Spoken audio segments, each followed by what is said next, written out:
everybody. Greg here with Gun News Now and the Idaho Second Amendment Alliance. Welcome into the broadcast. I appreciate everybody that is tuning in.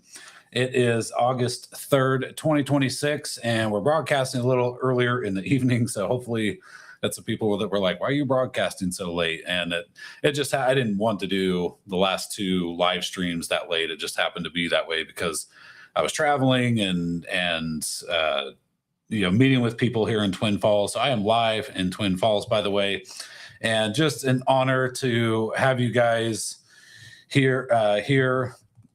A little bit later, we're going to have State Senator Christy Zito will be joining us. She is an Idaho senator and just an incredible ally in the fight to keep and bear arms here in the state of Idaho. She's just done so much work, and we are honored to be working with her.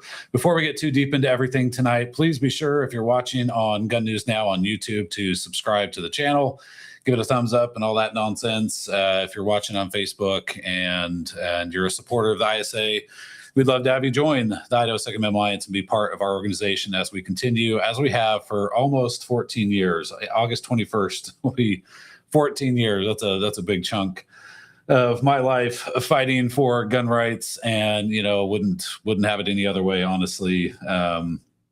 But okay, we are going to get, I've been here in Twin Falls now for a couple days, just trying to talk to people.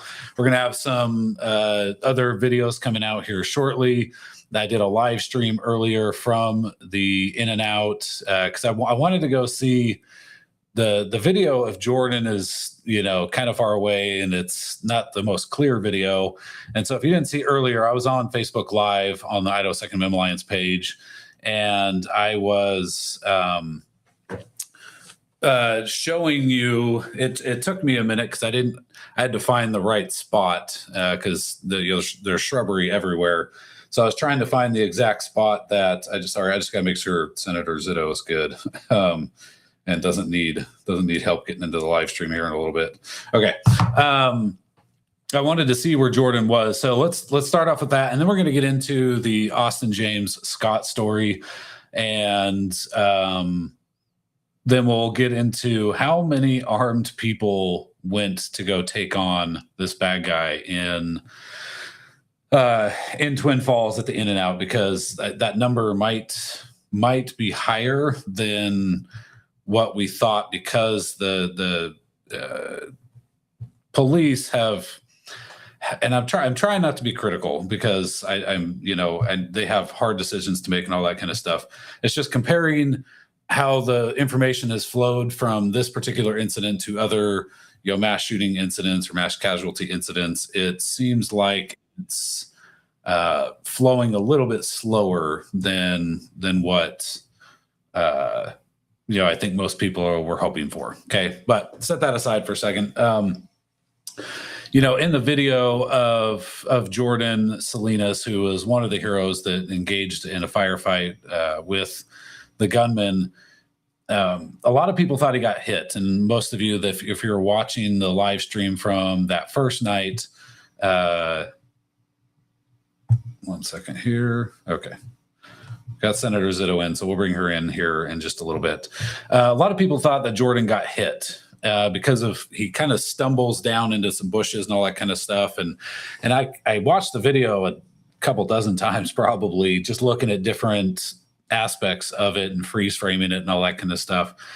And I even said during the live stream, I'm like, I don't think he got hit. I think he just fell down into some bushes, and then because you see him get back up and he immediately starts going back towards where the gunman was, and turns out he did not get hit. That he is he is okay, thank goodness. And so I wanted to go to the In-N-Out to just try and get a view of where he was. And sure enough, when you look at that Facebook Live video that I shot, and they'll delete it after 30 days. I'm going to have to download it and then re-upload it as a normal video, or they'll delete it.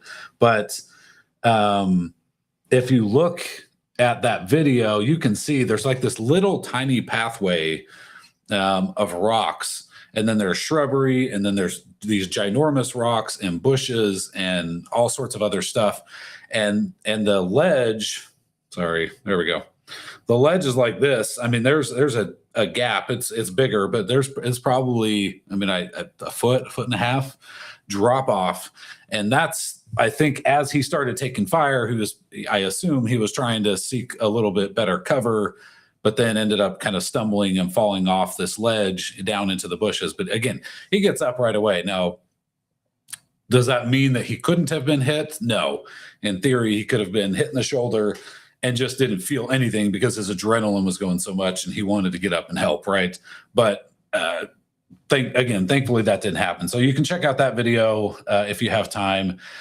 Again, Facebook has this new thing and has for, I think, a couple of years now where live videos are deleted. In fact, these live streams will be deleted. That's one of the reasons we put them on YouTube. The Gun News Now is to make sure they don't disappear. So that's one of the first updates. Now, the second update, because we've tried to be really, really careful about the information we're putting out. Number one, that the first night that we were talking about this, right after it happened, everybody said, "Oh, here's the name of the suspect," and it was some Bosnian type name or something. And I kept seeing that name, and I'm like, I don't know, man. I don't want to put that name out because that might not be the right person. And ends up being some dude named Chad Williams or whatever. I think that's right. Anyway, don't really care anyway. It ends up being somebody completely different, right? Which is, again, it's so hard because we're getting into a scare. It was already difficult before AI, right? Because people put out fake pictures and names and, oh, I know this person. It looks like this guy. And it's just total freaking chaos. And now with the advent of AI, we're in a much worse spot because now somebody can take someone's real image and just make up fake images. And so that's why, I was talking with Bob Brodowski with Idaho 2A News, and if you guys are on YouTube, you should go subscribe to Bob's channel. I just did a big long podcast with him that he'll put out eventually. He has to do some editing and stuff, but we were talking about the outflow of information from the police, and it used to be years and years ago before social media, the police could slow roll information, and you just kind of waited with bated breath to figure out what the information is going to be. What are the police going to tell us now? The problem that we have now is with social media and everybody essentially having a digital media footprint. Now everybody's a detective. Everybody's out looking for information. On top of that, you've got some government officials and government agencies and police departments that are super coy. It seems like they're trying to hide information from the public. And so you've now forced the public into a position where they feel like they have to put out the information for other citizens, or the government's not going to put out that information. You look at the Tennessee manifesto that I think Stephen Crowder eventually put out the whole thing, but the government didn't want to put it out. They didn't want to put out what that person had said. And so there's this huge distrust of government. And is the government putting out real information? Are they putting out fake information? And to me, the best course is, of course, we want the police to be accurate with the information that they're putting out and ensuring that there's no falsehoods in that, and that they're destroying any rumors and falsehoods. Like, that's totally fine. I think people expect that. There are some things I just don't quite understand. For instance, they're still not naming any of the victims, which, again, I'm not trying to say the victims' privacies aren't important, because they are. The issue is stuff starts running rampant, and then there's rumors and all this other stuff. But some of the victims have been confirmed by the media. They've been confirmed by, the family members. We've had several family members that were in our first live feed that, the gray Tesla, some of their family members had told us about the tragic situation there. A family member that was in the blue Tesla that got shot, they had told us what happened. And so to me, right now, the community, pro 2A or not, I think the community and people across the country want to help these victims from this horrible tragedy. And so to me, it's like, hey, let's make sure that we get everything confirmed, and then let's get them all the help that they could possibly want and need.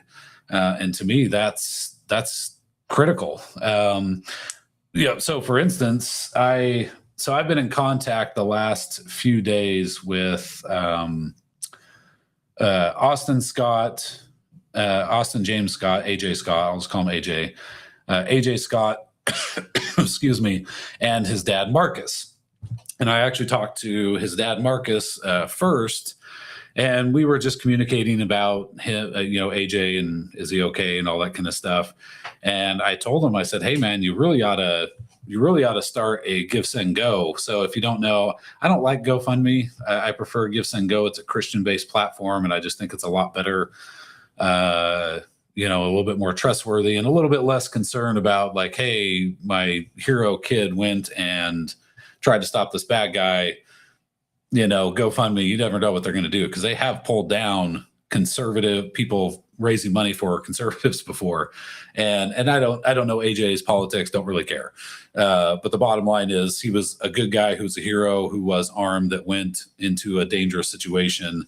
And I was like, I don't know what GoFundMe is going to do. So I would use Give Send Go, because it's a Christian-based platform, and I think it's just a lot more trustworthy. Anyway, so we were, and Marcus was like, look, I've never done anything like that. I don't really know what to do. And so I just gave him some advice and kind of told him how it works and all that kind of stuff. And so I think last night they launched their Give Send Go. And if you want to donate to Marcus, here, I'll throw the link in real quick. Excuse me. If you want to donate to Marcus to help him, he was shot in the arm, and we'll get into his story here in just a second. But they have raised $121,000, which is just incredible, like absolutely incredible. So fantastic to see. So I'm going to drop the link in the comments. There you go. If you want to donate to his specific fundraiser, that's totally fine. And for those, actually, we'll get into another thing here in a little bit. Okay, so then I'd kind of heard some of the story from the family about what had happened to Austin, and then his dad posted the Give Send Go, and then I was able to get in contact with Austin James, AJ. Sorry, AJ, if you're watching, with AJ, and just tried to clear up some details, make sure that we had his story accurate and all that. And so on Gun News Now, here, let me throw this in the comments as well. We'll post that story. There we go. Okay. So with, nobody trusts reporting anymore, because it's just gotten so bad. So the AJ story is that him and his wife were sitting in the drive-thru when the gunshots happened. Okay. AJ got out of the car, told his wife, and his wife's an ER nurse, and one of her friends, who's also an ER nurse, was also in the vehicle. And so he's telling them to stay inside the vehicle. He runs out towards the gunfire. Okay. So setting everything else aside that happens after this, that's still heroic, man. I mean, he is putting his life on the line, knowing that he could die going to try, because he could have just as easily said, let's get out of the car, all three of us, and run, right? Run and get out of here. Or, again, in a drive-through, you're typically bumper to bumper. So it's hard to say like, hey, just drive out of the drive-through line, because sometimes you just can't do that. A lot of the times you just can't do that. And so he decides to get out and run towards danger. So one of the first things that we are trying to correct here is that Austin, or AJ, I'll get it eventually, AJ is not, okay, I repeat, AJ is not the off-duty cop. Okay, AJ is a former police officer. He's not in service any longer. Okay, a lot of people have confused AJ as being the off-duty police officer that a lot of people heard the police talk about, because they talked about Jordan. They didn't name him, but they were talking about Jordan, and they were talking about an off-duty cop. So, and technically, the police haven't even mentioned, to my knowledge, they haven't even mentioned the bravery of AJ and what he tried to do. So AJ's story that he had told us is that he got out. He does have a sidearm, or did have a sidearm at the time, and he didn't pull it out right away. Okay, and his dad said in the Give Send Go, AJ was concerned that he didn't want to be confused, as like if the cops were there, confused that he was the shooter, and all of a sudden they shoot him. Okay, so he didn't draw his weapon immediately. Well, unfortunately, he comes around the corner of the building and he is face to face with the gunman. Okay, and the gunman shoots and hits AJ in the arm. Another little bit of, I want to say misinformation, but just a clarification that AJ made to us, and is that he was actually shot by a handgun. Okay, so because a lot of people, I think, have seen the video where it looks like the gunman goes to the car and exchanges or changes out weapons or something. AJ was shot by handgun, the gunman's handgun. Okay, not by the rifle. So he probably, I assume, he was shot prior to the gunman going and getting the rifle. Okay, so he shoots AJ in the arm. AJ says that he runs and gets into cover and concealment. He's able to get there, draws his weapon, tries to shoot, and it doesn't go off because he doesn't have a round chambered in his sidearm. And then he's trying, so he's shot in his dominant arm. And so he's trying to rack the gun with his non-dominant hand and arm, and then also his boot.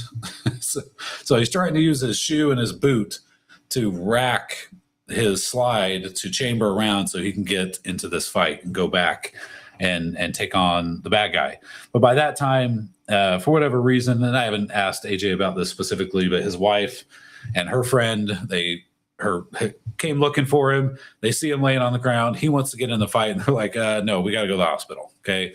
So they apply a tourniquet, they apply pressure to his wound and rush him to the hospital. He said that I just want to make sure I have this accurate here. He got hit in the humerus.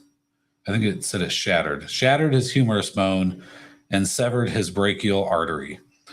He would have bled out. Like, it probably wouldn't have taken very long. So thankfully, his wife and his wife's friend, who are also heroes, by the way. I mean, you got to think that they got out, and when there's all this danger happening, and went to go find her husband. And I mean, that the bad guy could have still been there.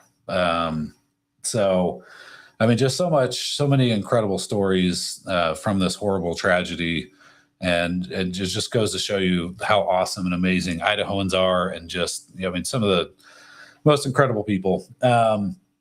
AJ did say he, was very grateful. They gave him, he said, approximately 1 unit of blood that they had to give him to help save his life. I mean, that's crazy.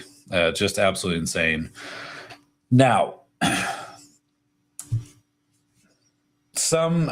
look, I've seen the comments. I've seen some gun owners talk about the guy who didn't pull his gun out and have it, again, I don't know that we can stress enough, would I have done it differently in that situation? I believe so.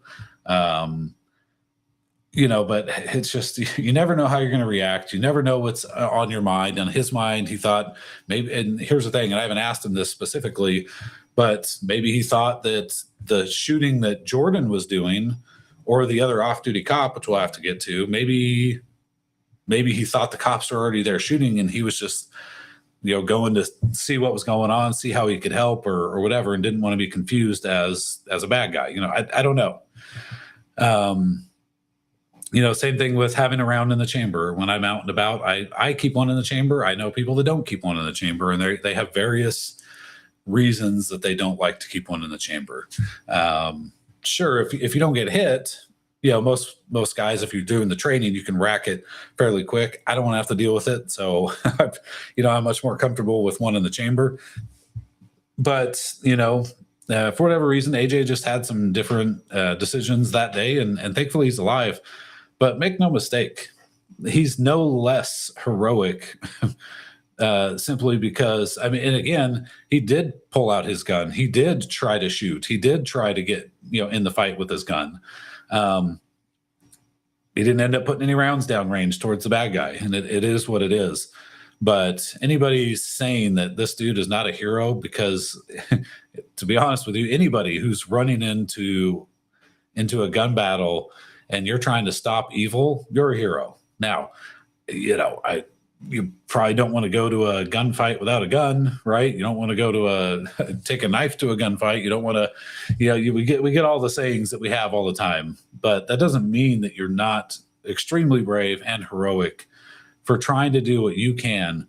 Okay. The gunman engaged Jordan. Jordan saved lives because the gunman was distracted. AJ went face to face with the killer. He also distracted him from shooting other innocent victims. So he's a hero. This off-duty cop that there is also a hero because he was exchanging gunfire, at least according to the police. That's what they've said. So,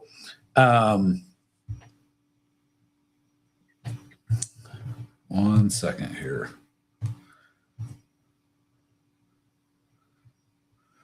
Yeah, give me 1 sec here. So look, again, just people want to be judgmental. People want to think that they know what they're going to do in a firefight. And I'm just here to say that, as someone who's been to war, you just there are manly men who cower in fear in war. Okay. There are dudes who you would think have no business being brave in war. They're all of a sudden so you just don't know. You just don't know. So, so Brian Carter said that, look, even though it was holstered and he didn't have a round in the chamber, he still saved lives. Absolutely. Again, Jordan, AJ, the off-duty cop, they all save lives. Just absolutely incredible. Again, it's not a way that, again, I practice and train, but I'm not here to judge how somebody else handled that situation. So okay, I got to get to one more thing, and then somebody has another story that I just saw that was posted in a Mountain Home thing today, or excuse me, not Mountain Home, Twin Falls. I think it was a Rant and Rave Facebook page. Anyway, how many good guys were there with guns who were going to take action? Initially everybody thought one, because obviously there's one viral video of some dude, taking on, this is Jordan. Obviously we didn't know that at the time, or a few people did, but most of us didn't, taking on, the bad guy, literally exchanging gunfire on video. Okay. So we knew about him. And then the police came out and said, oh, well, there's this one civilian, and then there's an off-duty cop. And then everybody thought, or a lot of people thought, that AJ was the off-duty cop until last night.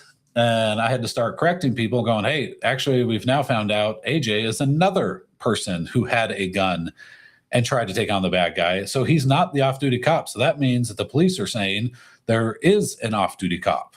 So that makes 3 people that we know of definitively who tried to engage this horrible, horrible human being. Now, as far as the off-duty cop goes, how do I say this?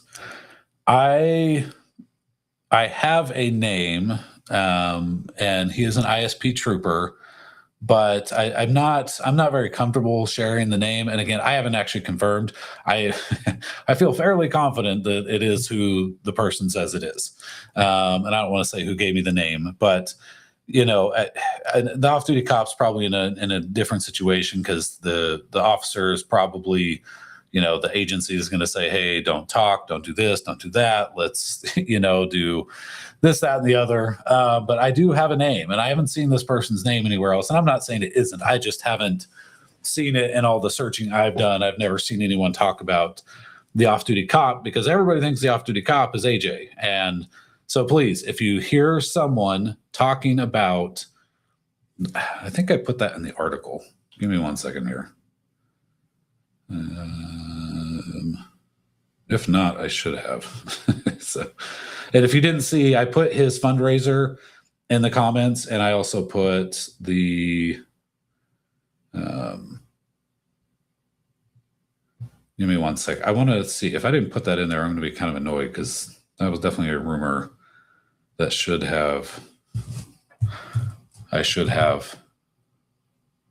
I did not. Okay, I'll have to fix that in a little bit. I'll put that in the article, and then you can share the article. Please,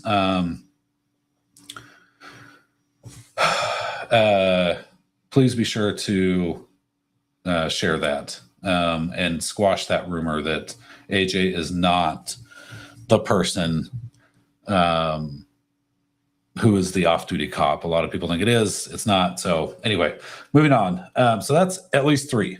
Okay.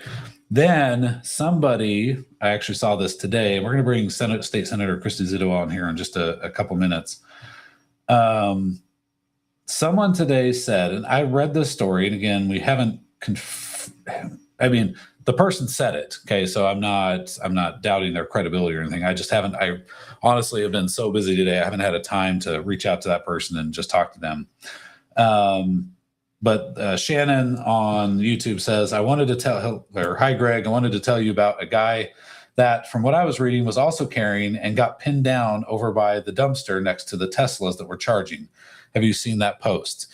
Yes, I did see that post. And so she says that he put a really long post, and I don't remember the group it was in. I'm pretty sure it was in the Twin Falls Rant and Rave, and I'll go find it.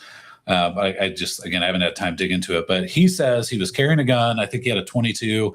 He was walking with his dog, and he kind of got stuck back by the dumpsters because by the Tesla charging station there were some dumpsters, and it appeared that at one point it seemed like the bad guy was trying to look for him and may have saw him and was trying to look for him. Well, he had taken off, and he said he didn't pull out his gun and didn't shoot because he wasn't quite sure who was who. Okay.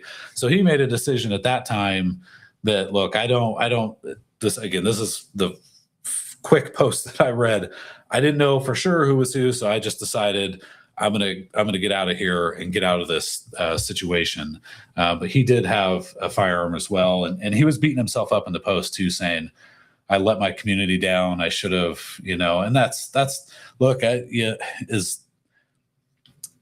that will eat at him for probably a long time.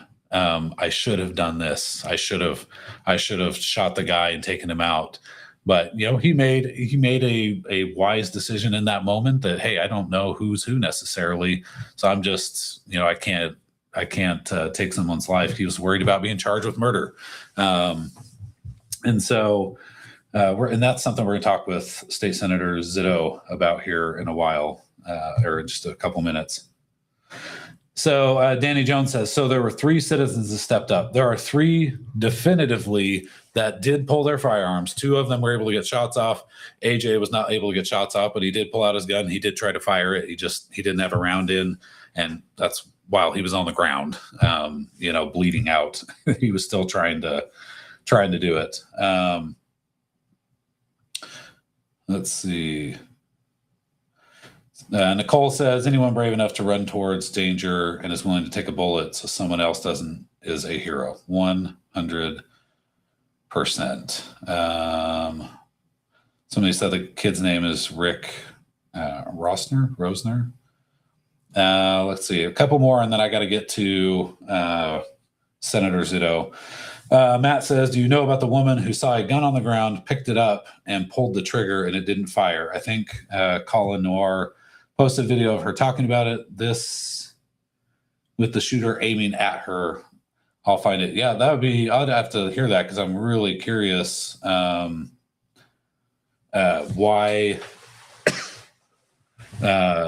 how she found a gun. Like, that's really strange. Was it like the killer's gun or something? Because he did change guns, but I thought he did that in the thing. Okay, so I'll read this and then we'll bring Senator Zito on. So Matt is putting quotes around this. As I was running, I faced the shooter head on and he pointed the gun at me, and I ducked behind a white car just to have some sort of coverage. I saw a pistol on a gun case. I'm guessing that was his. And I didn't have anything to defend myself, so I grabbed the gun and he pointed the gun at me and I pulled it back. It was jammed, so I just felt helpless. Holy cow. Okay, so that actually, based on what she's describing, that might, if it was on a gun case, I am guessing that was the killer's gun. Which, dude, that's crazy. That's crazy that it jammed and everything, and maybe that's perhaps why he switched firearms or something. I don't really know. But I'll have to go watch that. That's wow.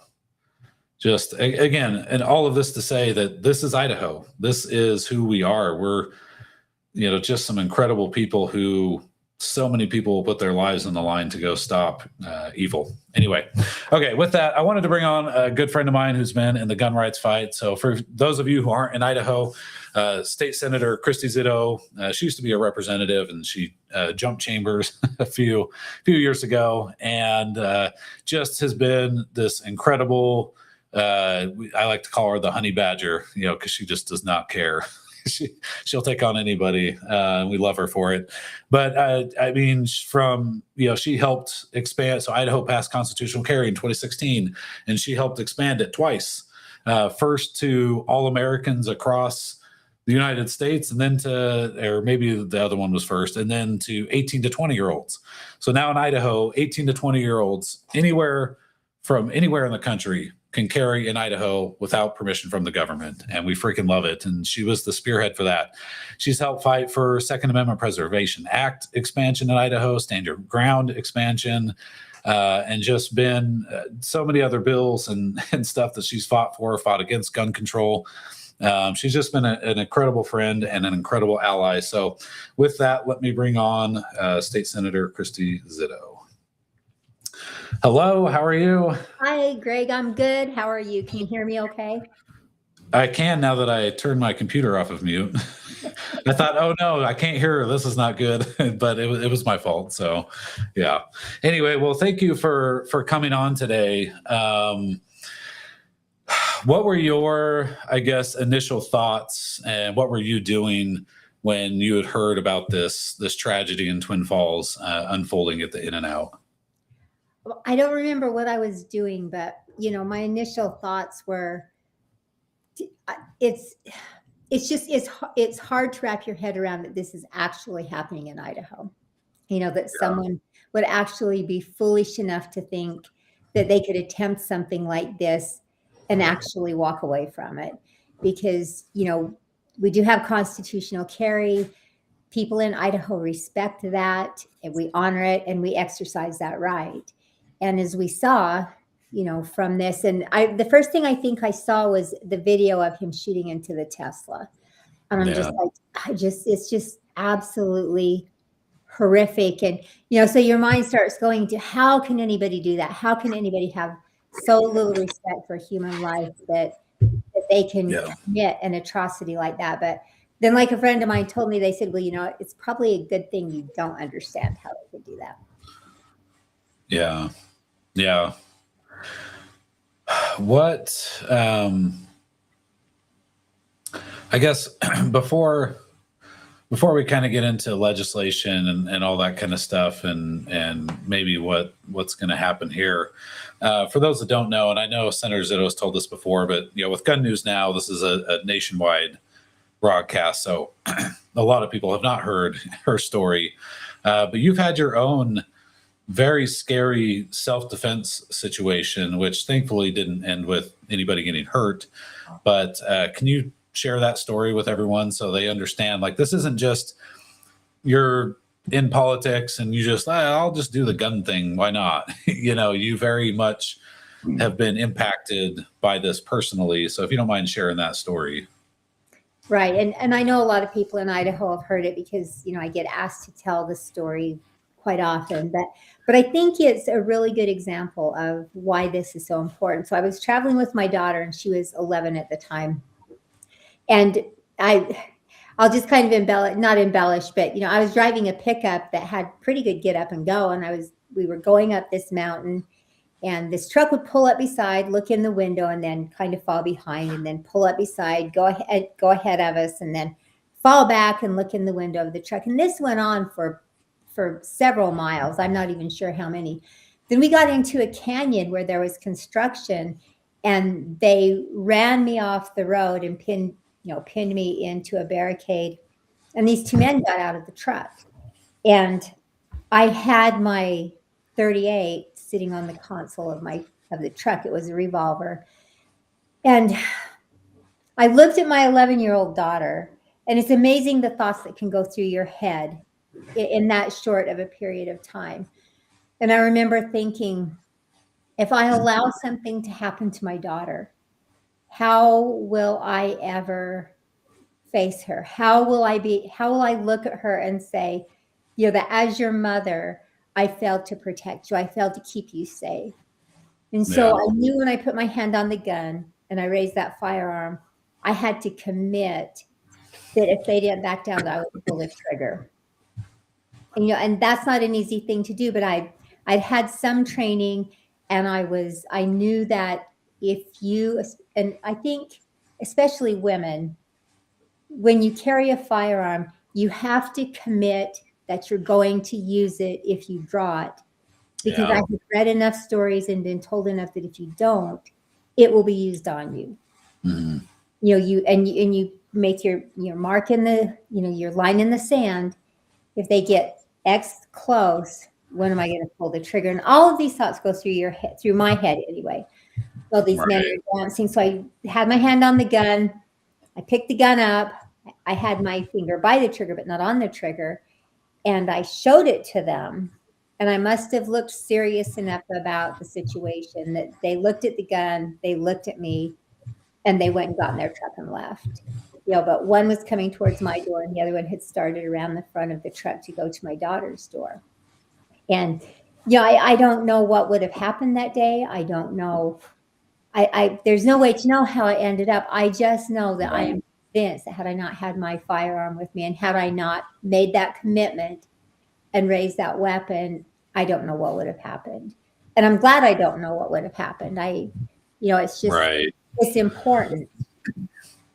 Yeah. Well, and that's, along those lines with this Twin Falls tragedy, it's not good, right? 3 people have been killed, at least according to the police. They said 3 victims. So we don't, I think we only know 2 of them right now, and then 7 others were injured. So we're looking at 10 people whose lives have either been taken or changed forever. But if we didn't have these brave heroes, AJ and Jordan and whoever this off-duty cop is, and apparently some other woman and this other kid, and all these people who ran towards gunfire and put their lives on the line and did what they could to stop this evil, then he would have just walked around without any barriers and just, I think it would have been significantly worse. And even the cops say that, like, hey, these people save lives, like probably countless lives, because he would have been unimpeded. Well, there's absolutely no question that it was a deterrent. And we can sit here all night long and second guess, somebody should have had a round in the chamber, and this person should have done this, and that person should have done this, or 10 people in the room, why didn't, if there were this many people carrying, why didn't they? And that's so wrong of us to do that, because everybody in that situation, in that moment, did the best that they could with what they had to work with. And you're military, you've been in the line of fire before. You understand that, and you have that experience and that background with you, but the rest of us don't. And so in that moment, we do the very best we can with where we are, being aware of our surroundings of the situation. And I'm just grateful. I'm like you. I am so grateful that there were people there who were willing to take that risk, who were willing to step up and put themselves in danger to protect the lives of others. Because what is there? I mean, what is there greater love? That's the scripture, you know, and it's so true. You know, greater love hath no man than to lay down his life for another. And that's what these people did. And they need to be honored and respected. Yeah. Yeah, 100% heroes. And I'm so glad that the communities, and we want to get into some legislation that we're trying to push here in Idaho in just in a couple minutes. But I did want to say that, look, there are the Idaho Second Amendment Alliance. We are running a fundraiser ourselves to try and help raise money for the victims and heroes. It's been a while. We've done, not for something like this, but we've done fundraisers with the ISA for years now. I remember a long time ago, Kevin Miller with 580 KIDO, I think he was trying to get turkeys for families that were in need, and gun owners got a bunch of turkeys together and we donated the turkeys. So if, you know, here's the thing with the ISA fundraiser, what I'll tell you is every single time we've ever done a fundraiser for the community, okay, not raising funds for the 2A fight, which we also love doing, but when we raise funds for a fundraiser, all the money is accounted for. Every single penny is going to go to the victims and the heroes, and we're going to cut checks. In fact, I talked to our accountant today and I said, hey, I'm going to cut these checks directly to these families. I don't want to do an outside thing or whatever. I just want to give the money directly to them. And he cleared that and said, we're good to go. You know, my wife and I, we're going to cover the cost of shipping all the decals and stuff. An incredible company called Five Fish Press here in Twin Falls. They are donating all the decals. They're going to make them for free for the gun owners so that more money can, you know, be spent on or given to the victims and the heroes in this. I say the victims and the heroes, they're all victims, you know what I mean? Because they all went through this horrible tragedy. But you know, so that's one way people could donate. There's a Give, Send, Go. I know I helped set up that one with the family. So if you want to donate to that one, that's totally fine. Wherever you want to donate and help, you do want to be a little bit careful online because there are some people that will start a GoFundMe and have nothing to do with it. And that's kind of scary stuff. But all of the money the ISA donates is always accounted for. The only money that, you know, the credit card fees, unless you cover the fees, which we do ask you to do when you donate, you know, then the credit card fee has to be paid. Outside of that, we don't take any of that money. All of it will go to them. And I will show you the receipts because that's what I've done for 14 freaking years. With these fundraisers is we make sure the public has full transparency of the money that we raise to help people and that it all goes towards that. So Greg, however you guys I trust you 100% and I will vouch for you any day and I'll help cover the cost of the shipping for the decals and the printing or whatever needs to be done. But the one thing that I can guarantee anybody that's listening and anybody that questions, because I've been involved with you as long as I've been involved in politics. You know, I had just gotten elected and you had that class on confrontational politics and it was cold in that room. But anyway, I've watched you through the years. I know that you are fully transparent. I know what you and your family have sacrificed to stand up for Idahoans. I watched the members of the Alliance. I've watched how hard they work, how they show up. Remember, we had 6,000 hand-signed petitions delivered to my office when we were working on the constitutional carry. The day that there was going to be a vote, and I forget which issue we were working on, snowy, horrible weather, bad roads. You didn't know if you were going to make it there on time. And when I came out of my state affairs committee, 250 Second Amendment Alliance members were lining the hall of that Capitol building. And I know because I shook the hand of everybody that showed up that day. Yeah. Members of the Idaho Second Amendment Alliance and the Greg Pruett family show up for Idaho. And anybody that would dish you or the Alliance or have anything negative to say about them must have another agenda.